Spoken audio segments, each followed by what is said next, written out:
Your brain is the most powerful weapon in the world. Once you put away your phones and your computers and all that we have nowadays, yeah, it's great. We're up to date. But your brain is the only thing you have when you're going through depression, when you're going through hard times, when you're going through death, real life. You can't Google that, man. You're alone. You're alone. You may have a shrink you're going to. You may have a best friend you're going to. But there's 24 hours in the day where you're alone in this brain. And your brain is talking to you in all kinds of ways. And it wants to control you and pull you in these different pockets.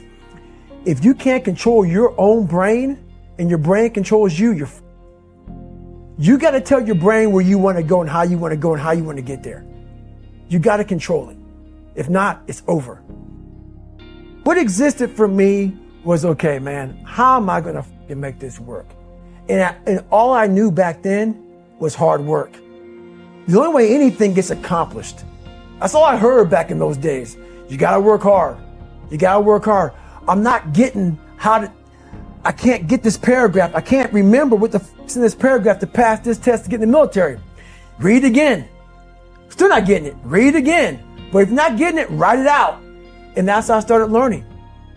Okay, well, I got to write out everything I do. And then write it out again. And write it out again. And guess what happened? I got it. I can't swim. I'm negative buoyant. Go back again. I can't swim. Go back again. Go back again. Go back again. I got it.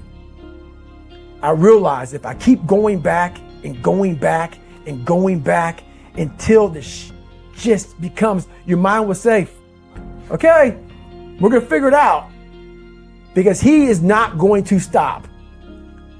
It's not like I'm going to try one more time. No, it's just like alarm clock goes off, boop, we're going back. I can't read right, we're going back. I gave myself no way out, and my mind realized that. They said, okay, we're going to adapt and overcome now. Like a lot of people say, trying hard. Your mind knows, man. It knows this guy's bull me, man. This guy's lying. There's no truth behind it. When I was in Navy SEAL training, people go, how were you there for 18 months? The program was only 6 months long. You were in 3 hell weeks in 1 year. No one's ever done that. How did you do that? I talk about the new norm. When I lived in a $7 a month place when I was growing up for a short period of time, I loved it. I didn't know any different. That was my norm. Once we moved out of that place, we moved to a $236 a month place. I was like, I never want to go back to that little piece of shit.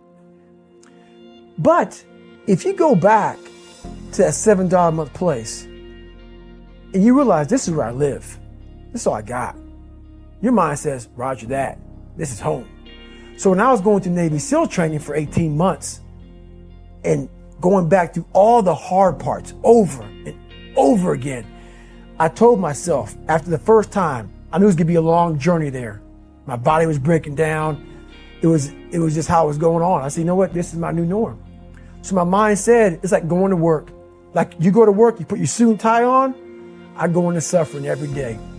Every day, suffering, being broken, duct taping my feet up, stress fractures, shin splints, being broken. This is my new norm. And your mind says, if we're not broken, this ain't normal. We gotta be broken. So then your mind starts to get tougher and tougher and more callous. People go, how did you run on broken feet? Broken shins. My mind knew this is how we operate. We're in Navy SEAL training. This is what we are. I became hell. And that became my new norm. I gave myself no way out. There was nothing outside these walls of hell. Nothing. I love God, but for a short period of time, I became the devil because that was hell. I became the boss, the owner, the CEO of Navy SEAL training. That was my mindset. And that's how you get through things. You immerse yourself in wherever it is, and you become that. You become that and give yourself no way out. When I was 297 pounds and I was fat as hell trying to be a Navy SEAL, the scariest thing in the world to me, even to this day, was that could have been the rest of my life. I thought then I was trying hard. That's the scariest thing in the world. I thought then 297 pound, working for Ecolab, spraying for cockroaches, making $1,000 a month. I thought that was me at my 100% potential. Come to find out, a few years later, I wasn't anywhere near that. 106 pounds less, graduated Navy SEAL training, went on to do all these other things. Looking back on that, that was me trying hard. That's why people got to understand what is in us. We have no idea until we start trying hard. And I mean really trying hard, where you're obsessed with, hey, this is my new norm. My new norm is that, wow, this isn't always fun. It's not always meant to be fun. And that's when you know you're trying hard. People hear my story and think this guy is sadistic. I realized how the brain works. I figured out how the brain works. I'm a scared kid, and that's what gives me so much power. I had no foundation, and I built this off of just researching the mind. The feeling you get is basically invincibility. You realize that you can't do it all the time. When you need to do it, I know I can go to a place that I can live in. And when you know that you can run on broken legs and you can do certain things that a lot of people can do, but they're not willing to do, this power, this sympathetic nervous system of fight or flight, and you're fighting, it gives you this charge of energy of when you're sitting there at 3:30, 4 o'clock in the morning and you're duct taping your feet up because they're broken, and you're doing it by yourself, and you're going through arguably one of the hardest training in the world. And these guys, most of them are healthy, and you're going through it broken, and you're already at a disadvantage, but you're still there. You can feed into that and tap into that for a lot of power. But if you look at it, well, I'm broken, man. I'm not going to make it. But if you look at it as, man, I'm broken and I'm still here.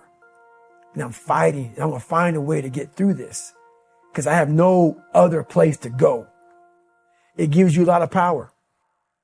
When things start to suck really, really bad, my brain and a lot of people's brain, they don't go to your dad beating you up. Your brain says, we gotta get the out of here. This is miserable. So anger goes away a lot of times when you're suffering because your brain just says, we got to run. We got to go. So that anger is not popping up saying, oh, I'm going to show them. I'm going to show those people. No, there has to be a much deeper. If I say deeper, it has to be down to mineral soil.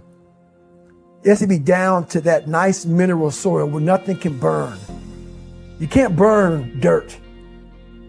So it has to be down that low, that literally is something in you that's at the core of your soul.